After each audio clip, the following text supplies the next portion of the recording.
ওয়োতে যাব। হ্যাঁ, আমি আর আমার বয়ফ্রেন্ড আজকে ওয়োতে যাব। আরে আমরা কোথায় যাবে কোথায় যাবে? ওয়োতে? আচ্ছা। খুন করতে যাচ্ছি না। আর ওই জায়গাটা এতটাও খারাপ না যতটা তোমরা ভাবো।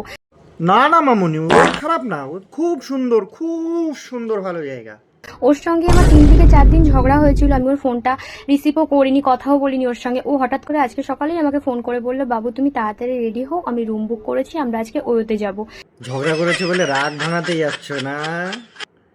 আমি ওকে মুখে অনেকবারই বলেছি না না আমি যাব না, কিন্তু মন থেকে বিশ্বাস করো আমি 100% সম্মতি আমার ছিল যে হ্যাঁ ওর সাথে আমি একটু ফাঁকা জায়গা টাইম স্পেন্ড করতে চাই।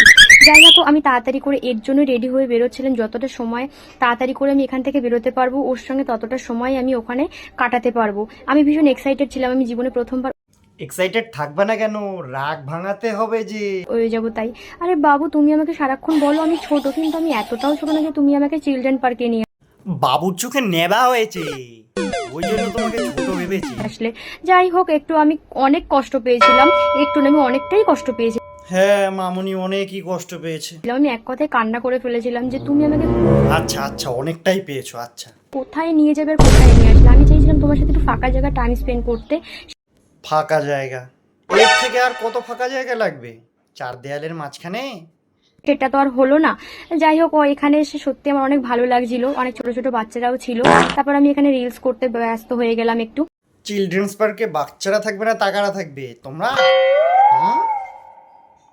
আর তারপরে সত্যি এরকম লয়াল বয়ফ্রেন্ড প্রত্যেকটা মেয়েই চায়। আমি সত্যি তোমাকে পেয়ে অনেক খুশি, আর আমি তোমাকে সত্যি অনেকটা ছেলেটা অনেক ভদ্র বলেই তোকে ওখানে নিয়ে গেছে রে, না হলে নিয়ে যেত আর খুব গল্প করতো, রাগ ভাঙাতো, সারাদিন রাগ ভাঙাতো।